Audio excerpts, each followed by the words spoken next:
Hey everyone, Felipe here. Welcome to another Tower of Saviors video. I wanted to do something new and start a series on how to help you improve within the game. In this series, I will be covering different skills such as rune spinning, rune stacking, team building, and overviewing the different enemy skills and how to counter them. Hopefully after this, I can help you improve your game skills and give you an easier time clearing stages.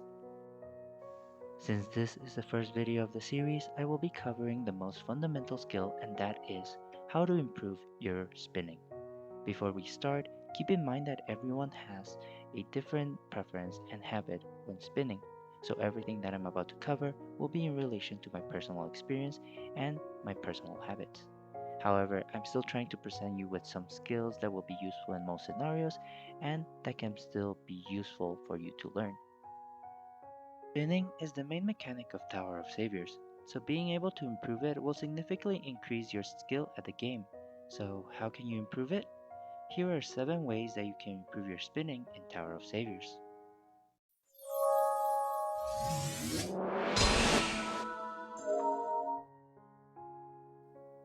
In my opinion, the most important thing is to always start by building your combos from the corners. No matter where you pick up your runestone from, you want to move directly to the edge to start your combos from there.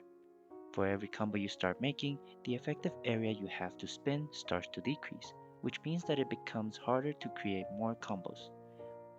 If you start from the middle, your effective area becomes very limited, and in order to build more combos, you will have to either break your original combos to maneuver or rely on diagonal spinning. For example, I was only able to get 5 combos here before getting stuck, and in order to get to the right side of the board, I would have had to break my original combos. And sometimes when you have limited runestone movement time, this will not be possible. Here, you can see another example where now you have to rely on diagonal spinning in order to get yourself unstuck and get more combos. If you start from the corners or from the edges, you end up using the space on the board more efficiently while also giving you more space to maneuver, and as a result, you'll be able to spin better and achieve higher combos. Of course, there are always exceptions to the rule, especially when you're dealing with tornadoes, stacking, or other board debuffs, but in general, I think it is a really good rule of thumb to start building your combos from the edges.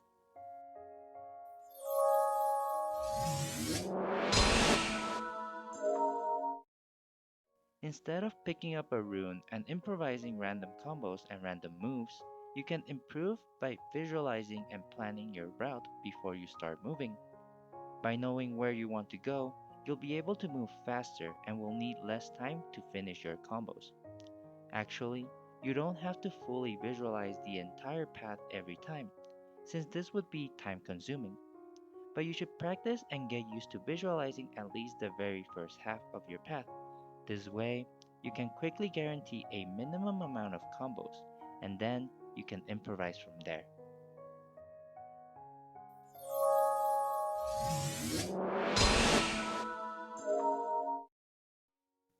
In order to improve, you should learn and get used to stacking runes. Stacking is in my opinion the second most important skill to know after runestone spinning, and being able to do it as a second nature is going to be really important to become better at the game.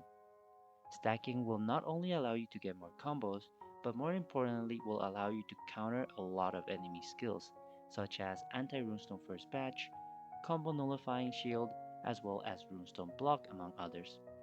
Because it is such an important skill and there's so many nuances to it, I will be making a separate video specifically designed to teach you how to get better at runestone stacking. So please look forward to that.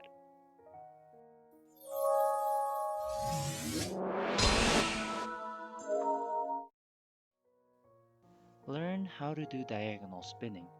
Arguably one of the only advanced techniques in the game that can really bring your spinning to another level. This skill is really useful when you're dealing with certain enemy skills such as weather runes, sticky trail, X-shaped burn, step damage, and step limit.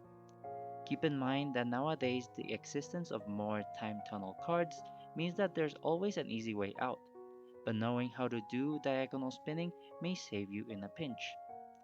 Diagonal spinning is also very useful when you're running out of space on the board and need to maneuver to squeeze in an extra combo.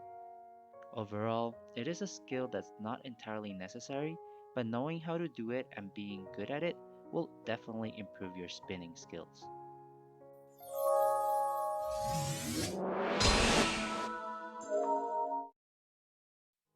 Character runes was a new mechanic introduced a couple years ago. Instead of starting your movement from a normal rune, you can start your movement with one of your team members to trigger a character rune. This rune will then count as a runestone of that character's attribute, and any undissolved character rune will become a normal runestone of that attribute.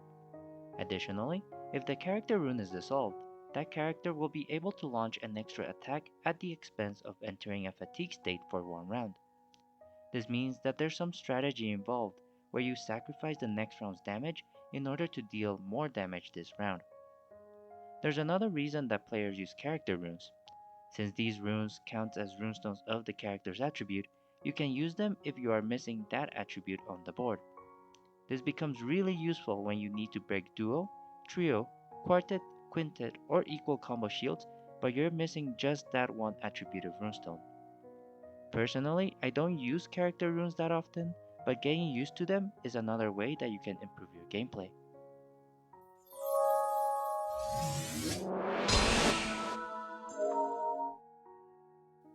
Be smart which runestone you decide to pick up to start your movement. Most of the time, this decision will not really matter much, but it is something that will be good to think about. Following the previous tips, typically I start by picking a runestone that's closer to the edge.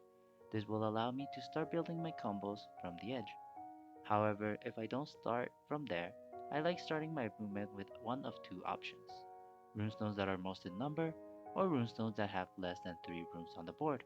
More specifically, for runes that have less than 3 on the board, you know that they will not be part of any combo, so it doesn't matter where you finish your movement. Because of that, you can move freely without having to constrain your starting rune to a specific end location or a specific combo. Again, most of the time this won't really have an effect, but just by having this knowledge in the back of your head will help you improve a little bit.